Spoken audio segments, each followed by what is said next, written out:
Well, good evening, and it's great to have you here for our Carols by Light service. Those of you who have been around for the last few years know we normally have Carols by candlelight.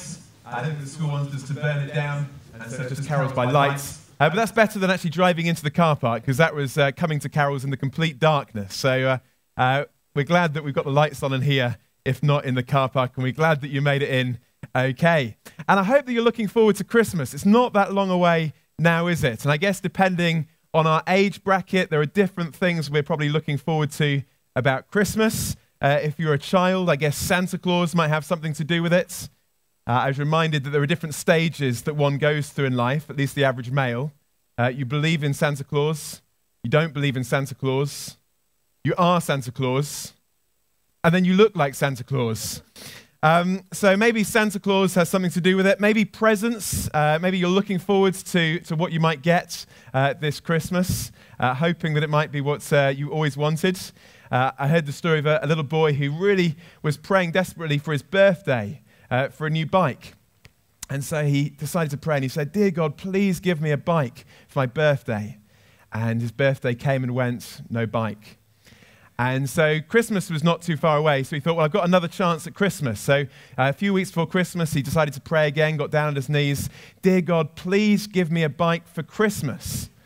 But then he thought to himself, that's no good. God didn't answer my prayer the first time. He's not going to do it this time. So as he's walking around the house in a sulk, he sees on the mantelpiece a nativity set. And a bright idea comes to his mind. He quickly takes the statue of the Virgin Mary, runs upstairs, hides it under the pillow, prays again and says, "Dear God, if you want to see your mother again, give me a bike." So I'm not suggesting, boys and girls, that you employ that one at Christmas. Well, I guess if you're a grown-up, maybe you've got everything you want in terms of material possessions, so you're not excited about that, but maybe the food is something that you're looking forward to, and all the trimmings and everything else, even the Brussels sprouts. I personally am not a big fan, but I feel that I have to have at least two on my plates every Christmas, and so there they are, smuggled in with all the rest and downs. I did hear once the difference between Brussels sprouts and bogies. Kids don't eat their Brussels sprouts, but that's a bad joke, so I shouldn't use that one. But 2 years ago, I was looking forward to Christmas for a very different reason, and that was I wasn't actually going to be in Britain. I was going to New Zealand to celebrate Christmas, and I was really excited because it was my first summer Christmas. And so I thought, I've always seen it on TV, the Aussies on the beach having their barbecues, and I got to go to New Zealand for Christmas. So there I was in Christchurch on the South Island of New Zealand, and Christmas Day came around, and because I could, went into the garden and had my breakfast wearing my pajamas. I was going to show you a photograph tonight, but thankfully the screen isn't working, so you won't have to see that picture. But there I was, celebrating a summer Christmas. And then we went to church, and I wore my shorts and my flip-flops, or as the New Zealand people call it, my jandals. And then after church, we went for a swim in the sea. Which I know some people do in Britain, but they generally do that because they're crazy. In New Zealand, you do it because it's actually quite a nice thing to do. And so it was great fun celebrating Christmas in New Zealand. But I have to say, all day I had this sneaking suspicion that it just wasn't quite right. Yeah, it was lovely being outside, and it was lovely having the sun shining, but I thought to myself, Christmas is just not a summer sport, is it? Christmas is designed to be celebrated in the winter. It's meant to be dark. It's meant to be cold. It's meant to be snowing, although it never actually does. We just get storms that now have names, like Desmond, and maybe we'll have Ebenezer by Christmas Day. Or maybe we'll have Phileas Fogg or something like that. But we have bad weather. We have storms. It's dark. What's the point of Christmas lights if it's already really light? What's the point of warm mulled wine if it's already hot? Now, of course, we can laugh and we can smile. But actually, I think there's something in this. There's something in the fact that we celebrate Christmas in the middle of winter when it's dark. Now, of course, we don't know exactly when Jesus was born. It almost certainly probably wasn't December 25th. The date was adopted later on. And it may not have been in the depths of winter for various reasons, but the fact that we remember it now, I think, is significant. Because darkness is the context for Christmas. Earlier on, Brenda read to us those words from Isaiah, the prophet, written 700 years before Jesus was born. And in the book of Isaiah, we have many predictions and prophecies of someone who was going to come, fulfilled in the person of Jesus. Jesus, as it were, was the only man who had his biography written before he was born. And in fact, Isaiah is quoted more than any other book in the New Testament. And Isaiah said, did you notice as that reading was read to us, that the context of the coming of Jesus was going to be a context of darkness? In chapter 8, verse 22, it talks about distress and darkness and fearful gloom. In chapter 9, verse 2, it talks about those walking in darkness and those living in a land of deep darkness, in the valley and the shadow of death. And so Isaiah says the context of Christmas is darkness. Now, it is dark in the world at the moment, isn't it? Particularly when you live in Britain. Never seems to get light some days. You know what it's like? You know, you're kind of thinking, did we actually have a day today? Or did it just get slightly gloomy before it got dark again? But bear in mind, you could live in Scotland. I was up there a couple of times in the last fortnight, and it really just genuinely didn't seem to get light at all up in Scotland. So we seem to do a bit better. We live in gloomy days in the winter, but it's not just the weather that's gloomy, is it? Just think about our world for a minute. Syria and Iraq and the conflicts going on there. The bombings in Beirut and Paris and Mali and Chad. We could go on. The political tensions between countries like Turkey and Russia. The plight of hundreds of thousands of refugees, not just from places like Syria and Iraq, but Somalia and Eritrea. We live in a dark world. The world is very dark. And it's not just global situations that can be dark, but it can be dark for individuals, can't it, at Christmas? The shadow of death. It was great last night, wasn't it, to watch Bournemouth beat Manchester United. It was fantastic. But it will be slight comfort to Harry Arter, who with his partner lost their baby in birth this week. The shadow of death. A week tomorrow, I'll be up in the north of England at my friend Tim's funeral. He was younger than me. And his wife and his daughter will be there. You see, Christmas doesn't seem to stop for things like that, does it? And maybe for some of us, as we approach Christmas, we're aware of the darkness. The darkness not just out there, but the darkness in our circumstances and situations. Is there any hope in a world that's dark? Is there any hope in our lives when they're dark? Well, I guess it depends, doesn't it? You see, if there is no God, if this world is all we have, if it's just a closed system and nothing more, then actually, ultimately, no, there isn't. There is no hope. Sure, we may try and create meaning and significance. I'm not saying that all people who are atheists live in wanton despair throughout their lives. But ultimately, when you boil it down, there's no foundation for such hope. It's an illusion at best. We've come from nothing, and we're going to nowhere. It's darkness to darkness. It's death to death. It's winter to winter. And some people express that more than others. Bertrand Russell, the famous atheist, once expressed it in this way. He said, "Man is the product of causes which had no provision of the end they were achieving. His origin, growth, hopes and fears, loves and beliefs are but the outcome of an accidental collocation of atoms. And all the labours of the ages, all the noonday brightness, all the inspiration, all the human genius are destined for extinction in the vast death of the solar system. The whole temple of man's achievement must inevitably be buried beneath the debris of a universe in ruins.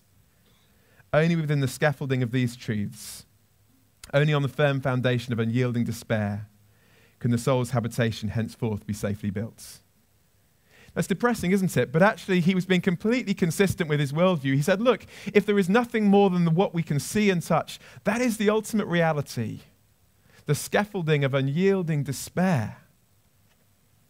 Maybe it was the French existentialists that expressed that philosophy most consistently. People like Jean-Paul Sartre, who talked about life being like a crumpled piece of paper in the wind whose only liberation is death. No hope. The world is dark and it's only going to darkness. Reminds me, actually, when I was in New Zealand, I was chatting to some of the folks there. I said, it's great having Christmas in the summer, isn't it? And one of them said, yeah, apart from there's no Christmas in the winter. And I thought, yeah, for those in the southern hemisphere, it's a bit like Narnia, always winter, never Christmas. And yet, precisely that is the case for the atheistic worldview. Always winter, never Christmas. There's no hope in a dark world if there is nothing more than this world. But that's not what Isaiah says.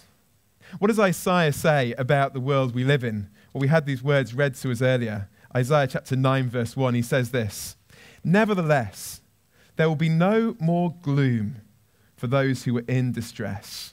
No more gloom. And then in verse 2, he says, "The people walking in darkness have seen a great light. On those living in the land of deep darkness, a light has dawned." Isaiah says, yes, the world we live in is dark, and your life might feel dark, but he says there is light and there is hope. And in the darkness of the situation that he faced, of political unrest and uncertainty, he pointed towards a future hope. He goes on to say in verse 3, it's a hope of joy. In verse 4, a hope of liberation. In verse 5, it's a hope of peace, political and inner peace. And how is that hope going to be realized?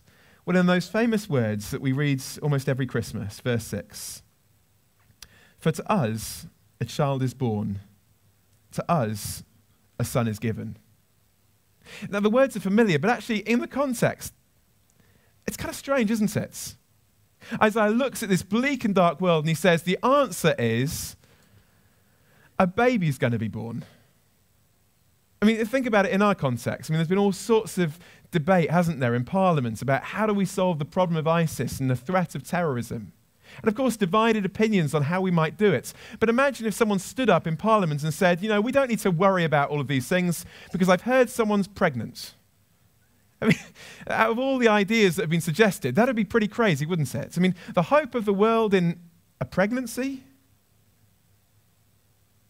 But then this is no ordinary baby, is it? I mean, just look at the names that the baby was given. They're fairly unusual. My brother-in-law works as a doctor, and he often has to go in and check on those that have given birth. And he said he sometimes goes in and finds, particularly those who aren't from British origin, have come up with some interesting names for their child or children. There was one lady he went in to meet, and she'd had twins the night before. He said, "Have you thought about what you're going to call them?" And in all seriousness, she said, "We're going to call them Boris and Doris." And my brother-in-law had to suggest that might not be the best names to call them. He also suggested some other names, but I probably can't repeat them in public. But there are some strange names that people get given. But what about these? Imagine if he walked in and said, "Have you thought about what to call your baby yet?" And the lady said, "Yes, I'm going to call it Wonderful Counselor, Mighty God, Everlasting Father, and Prince of Peace." I mean, that's fairly unusual. Because Isaiah says this baby that's going to be born is not a usual, normal baby. It's going to be different. And yet 700 years come and 700 years go and nothing happens until one night, a group of shepherds are out on a hillside in the darkness. And suddenly a bright light shines. And an angel says, "I bring you good news of great joy. A Savior has been born, a rescuer." One of Jesus' relatives, a man called Zechariah, said this. He said, "The sun will dawn from heaven." John, one of the followers of Jesus, said the true light who gives light to everyone was coming into the world. You see, this was no ordinary baby. Jesus himself said he was coming to be the light of the world, the light that shines in the darkness. And as you follow the life of this baby, and we often don't do that, do we? We get stuck at the baby stage. But if you follow it through, and you see what this baby become man was able to do, his authority over sickness, able to heal the sick, make the blind see, the lame walk, the deaf hear, the mute speak, his authority over nature, able to calm a storm, walk on water, his authority over evil, able to set people free whose lives have been gripped by the power of it. His authority over death. His ability not only to bring people back from death, but to conquer it himself. Here is the one who Isaiah spoke about. Here is the one that can bring light into the darkness. And yet, here's the strange thing about the story. When it all seems to be going so right, it all then seems to go so wrong. Because about 30 years after the events that we remember at Christmas, this same person is then taken out a few miles away and strung up on a cross. And the light of the world dies as the world goes dark. A darkness not only recorded, by the way, in the Bible, but by a Roman historian as well. Isn't it interesting that at Jesus' birth, in the middle of the night, the light shone, and yet at Jesus' death, in the middle of the day, it went dark? What's going on? You see, what was Jesus' answer to the darkness of our world? It was that he was going to take the darkness upon himself. The light of the world, the one that had true lights, absorbed, as it were, the darkness of evil and death and wrong, and dealt with it through his own death. See, Jesus came to sort out the darkness, but not just the darkness out there. Because the problem of our world is not just out there, is it? It's not just in the Middle East or in Africa. It's in Britain. And it's not just in other countries, it's also in Bournemouth. And it's not just outside this building, it's in each one of our hearts. See, Jesus says the problem of darkness is found in every human heart. That none of us are the people we should be. Solzhenitsyn, the Russian author, put it this way. He said, the dividing line between good and evil cuts through the center of every human heart.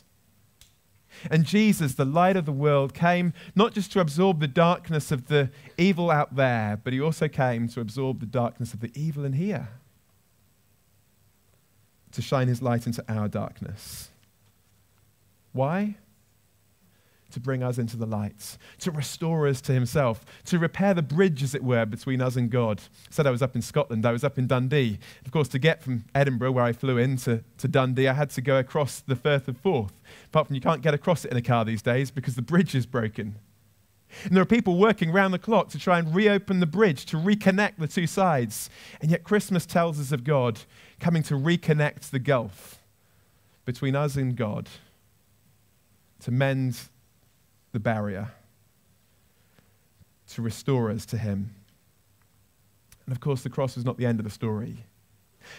The light who died in darkness rose from death, which is why we have hope that goes beyond death.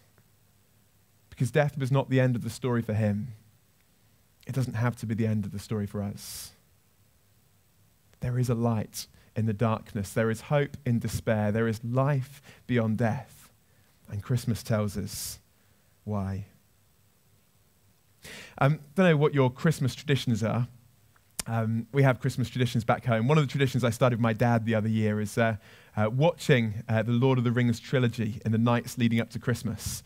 So for the 3 nights up to Christmas Eve, we would sit there and watch, if Mum would let us, the extended edition, and we'd watch it up until Christmas Eve. Now, of course, we've got the Hobbit trilogy.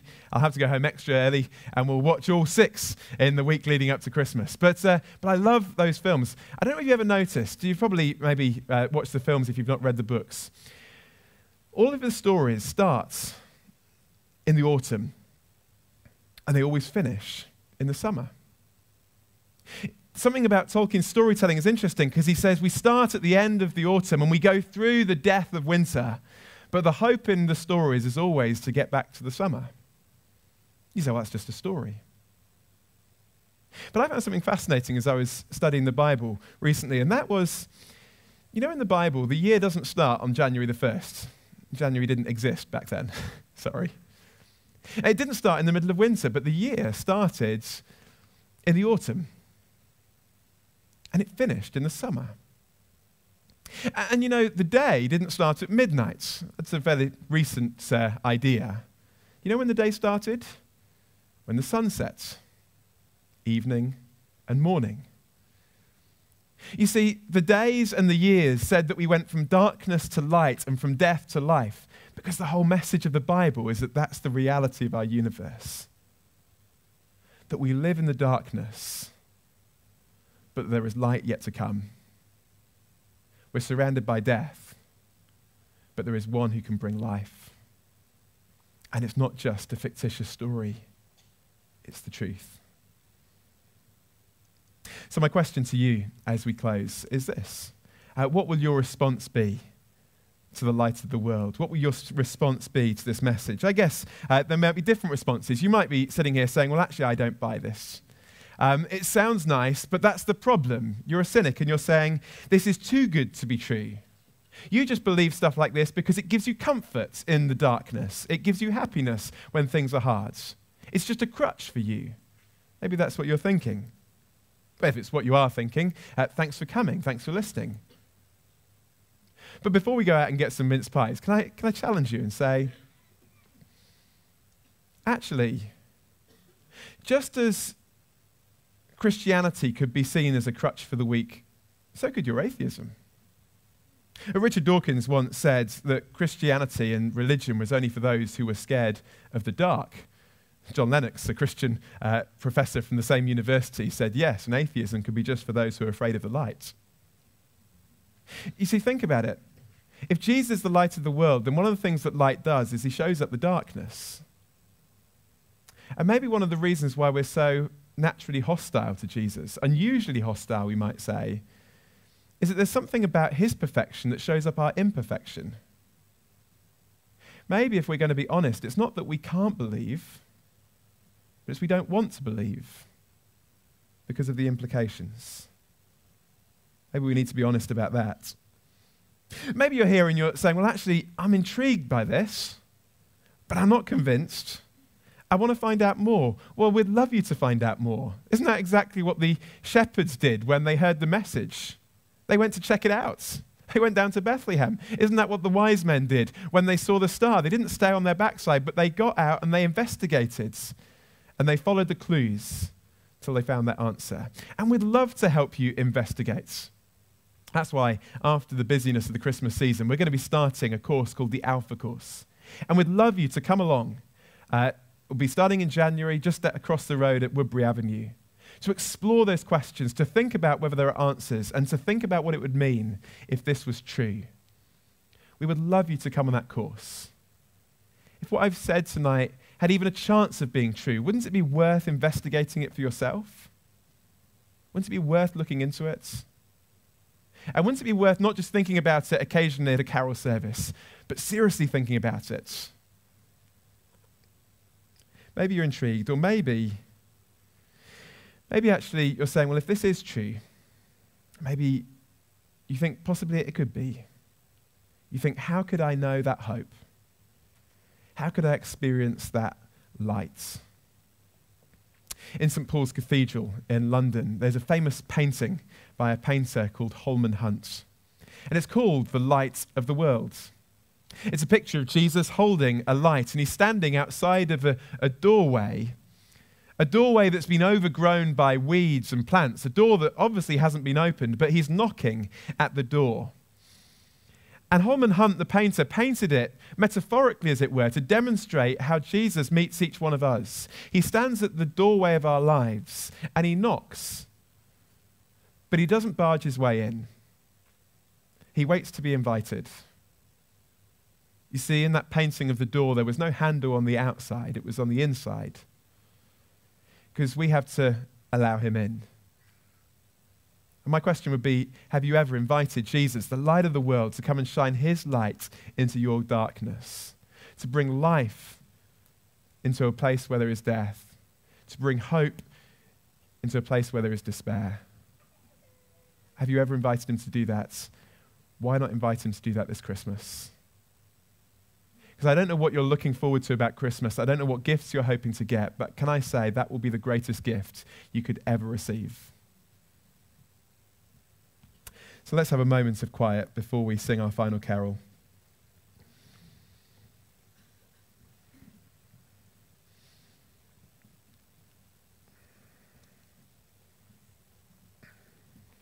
And if you